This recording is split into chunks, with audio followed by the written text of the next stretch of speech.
Cálculo de probabilidades. Quando é um fenômeno ou experimento aleatório com espaço amostral finito, consideremos que todo evento elementar tem a mesma chance de ocorrer, o espaço é equiprovável. Então, pessoal, a primeira coisa que a gente tem que entender nesse caso, para você fazer o cálculo da probabilidade, você precisa ter um espaço equiprovável. O que significa isso? Cada evento, cada resultado tem que ter a mesma chance de ocorrer de todos os outros resultados. Isso é um espaço equiprovável. Então, muitas questões nós temos que deduzir, temos que criar um modelo de espaço equiprovável. Algumas questões têm dificuldade nesse sentido. Mais lá para frente nós vamos ver. A probabilidade de ocorrer um evento A indica-se por P de A. Desculpe, está minúsculo aqui, mas a gente pode usar o maiúsculo também. É um número que mede essa chance e é dado por. Então aqui, como foi definida a probabilidade, pessoal? Número de elementos de A sobre o número de elementos do espaço amostral. Então a probabilidade, pessoal, é uma razão. Você compara. Então a razão ela é ótima para comparar números. Como em probabilidade a gente usa a linguagem de conjuntos, então uma coisa é você estar falando do conjunto A e do conjunto ômega. Uma coisa é o número de elementos desse conjunto. Então por isso que aparece esse n pequeno aqui. Então o conjunto A é uma coisa, n de A é outra coisa. Então a gente pode deduzir que o cálculo de probabilidade seria número de casos favoráveis sobre o número de casos possíveis. Então aqui nós temos uma razão. Nesse caso, elementos elementares são chamados eventos equiprováveis. Então cada resultado dentro do espaço amostral é um evento equiprovável. Então essa expressão aqui, equiprovável, quer dizer que todos têm a mesma chance de ocorrer. Pois todos têm a mesma chance de ocorrer. Certeza e impossibilidade. Vamos agora relacionar a probabilidade do evento impossível e do evento certo com os demais eventos. O que é que vai acontecer aqui, pessoal? Nós vamos entender aqui por que o resultado da probabilidade sempre fica preso no intervalo de 0 a 1. Então você não pode ter uma probabilidade menor que 0 e nem maior que 1. Então vamos entender isso. Os conjuntos vazio, A e espaço amostral estão sempre relacionados por... o conjunto A vazio, pessoal, está contido em qualquer conjunto. Não tem elemento nenhum. Ele está contido no... Eu posso deduzir que ele está contido num conjunto A qualquer. Por sua vez, pessoal, o evento sempre está contido no espaço amostral. O evento ele é retirado do espaço amostral. Então, ele sempre vai ser um subconjunto do espaço amostral. Relacionando o número de elementos desses conjuntos, temos... Olha só, pessoal, se o vazio está contido num evento A, o número de elementos do vazio vai ser sempre menor ou igual ao número de elementos do conjunto A. Por sua vez, como o conjunto A está sempre contido no espaço amostral, o número de elementos do conjunto A será sempre menor ou igual que o número de elementos do espaço amostral. Então, o que a gente vai fazer com essa desigualdade aqui? O número de elementos, pessoal, sempre é positivo. Então, ao multiplicar essa desigualdade por 1 sobre n de ômega, o sentido da desigualdade se mantém. Então, é como se eu multiplicasse aqui, essa desigualdade aqui, geral, por 1 sobre n de ômega. O que é que vai acontecer? Esse n de ômega, ele vai ficar dividindo cada termo desse aqui. O número de elementos do vazio o número de elementos de um determinado evento A e o número de elementos de ômega. Observe, pessoal, que o vazio tem 0 elementos. Quando substituir aqui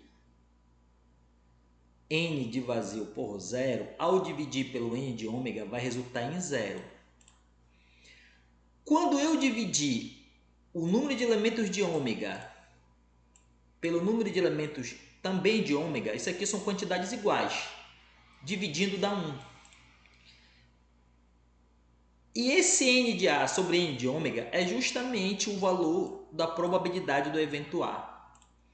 Então, dessa maneira eu provo, pessoal, que o cálculo de probabilidade de um determinado evento, ele sempre vai ser maior ou igual a 0 e menor ou igual a 1.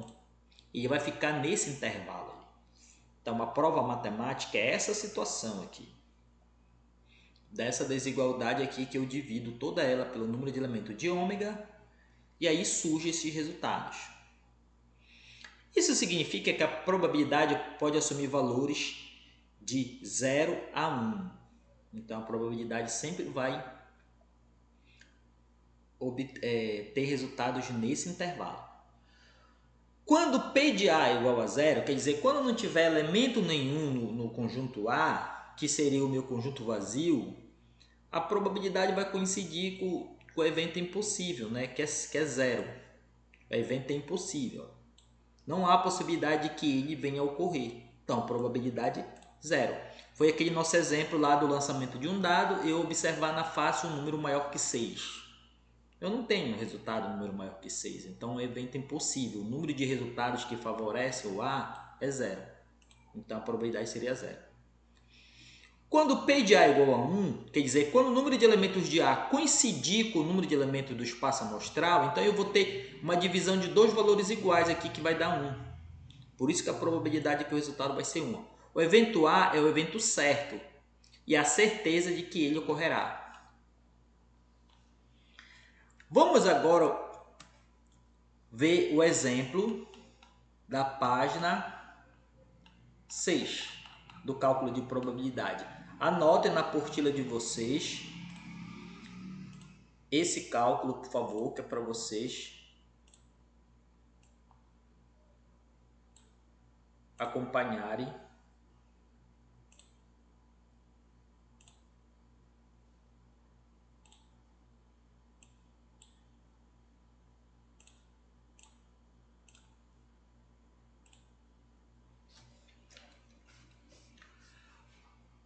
O exemplo 1.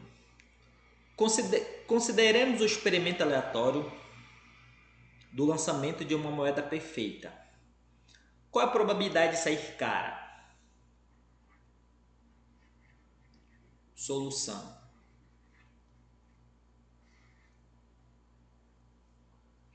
Então, o que acontece, pessoal? Toda vez no cálculo de probabilidade, o que é a primeira coisa que você tem que fazer? Você tem que identificar quem é o espaço amostral, identificar também qual o seu evento. Você pode dar nome do seu evento de qualquer letra. Eu vou usar a letra A aqui para facilitar. Então, primeiro você faz em forma de conjunto, depois você calcula o número de elementos. Então, consideremos o experimento aleatório do lançamento de uma moeda perfeita. Tá, pessoal, em uma moeda, as faces da moeda, elas são chamadas de cara e coroa, face da moeda. Então, geralmente, nos livros de matemática, eles costumam chamar cara de letra C e coroa de letra K da pronúncia. Já que as duas começam com letra C, para identificar, eles chamam de C para o resultado cara, para não ter que escrever aqui, e K para o resultado coroa. Então, eu só tenho dois possíveis resultados que eu vou representar pela letra C e pela letra K. Qual é o resultado? Que é o resultado cara e coroa. Então, eu só tenho esses dois resultados. Tem que acontecer uma dos dos dois resultados. O meu evento, que ele quer que eu faça o cálculo da probabilidade, ele quer o resultado cara. Então, meu evento de sair o resultado cara. Daqui, pessoal, mas no cálculo de probabilidade, quando eu for calcular a probabilidade de ocorrer meu evento A, ele diz número de elementos dos casos possíveis, dos casos favoráveis, primeiros favoráveis, e depois o número de elementos dos casos possíveis, que é o meu ômega, meu espaço amostral. E aqui, pessoal, o número de elementos do meu conjunto ômega, e aqui não interessa a natureza do meu resultado. Tá? Isso aqui é faces de uma moeda, cara e coroa. O que vale é a quantidade dos resultados. Cara e coroa são dois resultados possíveis. Então aqui, ó, o número de elementos do conjunto é 2. Então, a caracterização do conjunto é uma coisa, é o número de elementos. Você vai ter que contar aqui os resultados possíveis.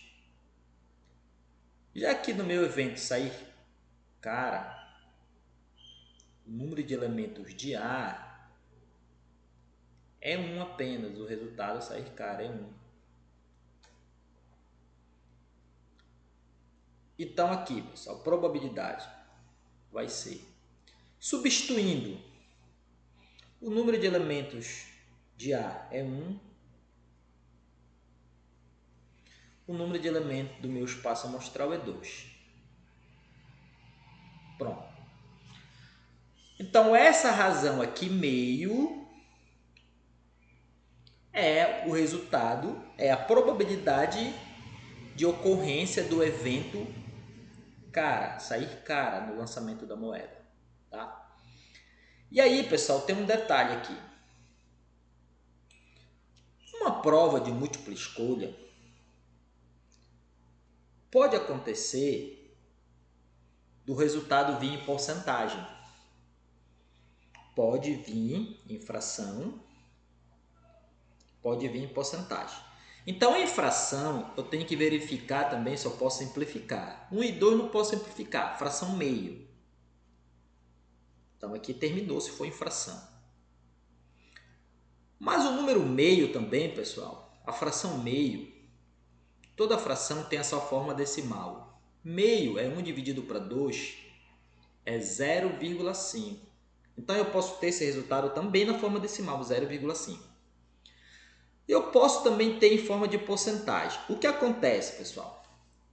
A maneira mais rápida de eu passar um número para a forma de porcentagem é simplesmente multiplicar por 100%. Como assim, professor? Eu vou passar para porcentagem, vou só chegar a multiplicar um 100%, o que acontece?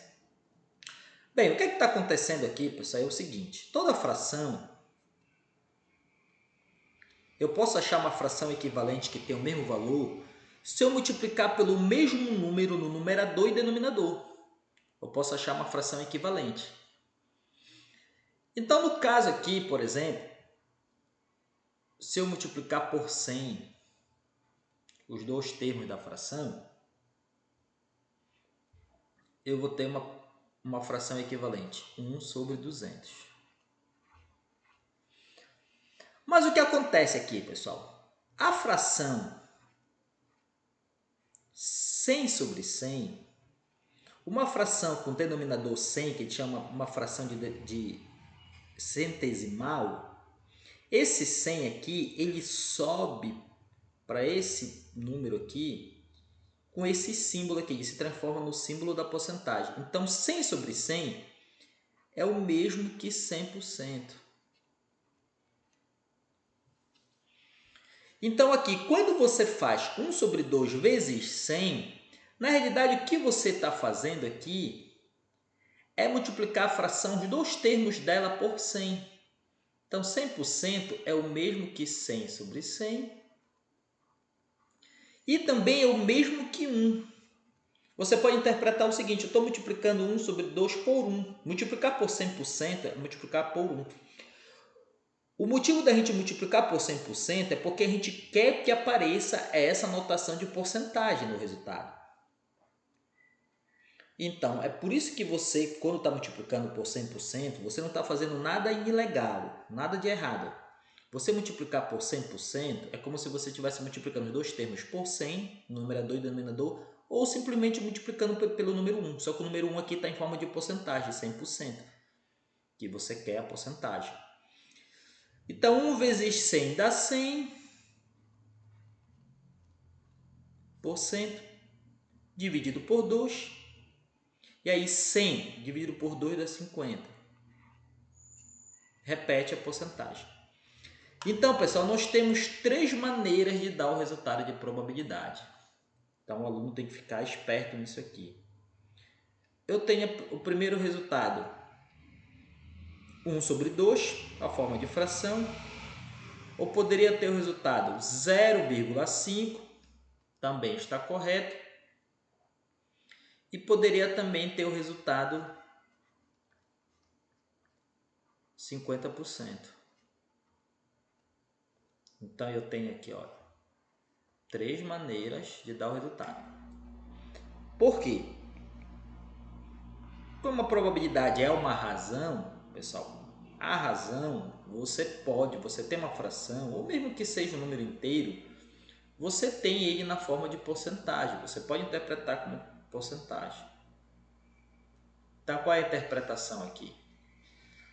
No lançamento de uma moeda, que ela tem 2 faces, e as 2 faces têm chances iguais de ocorrer, é natural que a chance de ocorrência seja de 50% para cada face.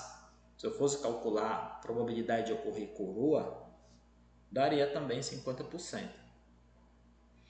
Então, esse é um pequeno exemplo, um exemplo simples do cálculo de probabilidade. Voltando aqui, o que é que você precisa fazer nesse tipo de questão de probabilidade? Existe outros tipos de questão, mas esse tipo de questão de probabilidade que usa a definição de número de eventos favoráveis pelo número de eventos possíveis, que é a fórmula da probabilidade. Você tem que primeiro encontrar o seu conjunto amostral, o seu espaço amostral. Você encontra o seu evento, formando com os resultados aqui dentro. Poderia ter mais de um resultado aqui, você vai ver depois em outros exemplos. E aí você vai contar o número de elementos de cada conjunto. Não interessa a natureza aqui. O importante é a quantidade. Eu tenho 2 resultados aqui possíveis e um favorável. Então, o número de elementos do meu espaço amostral, 2. O número de elementos do meu evento é 1.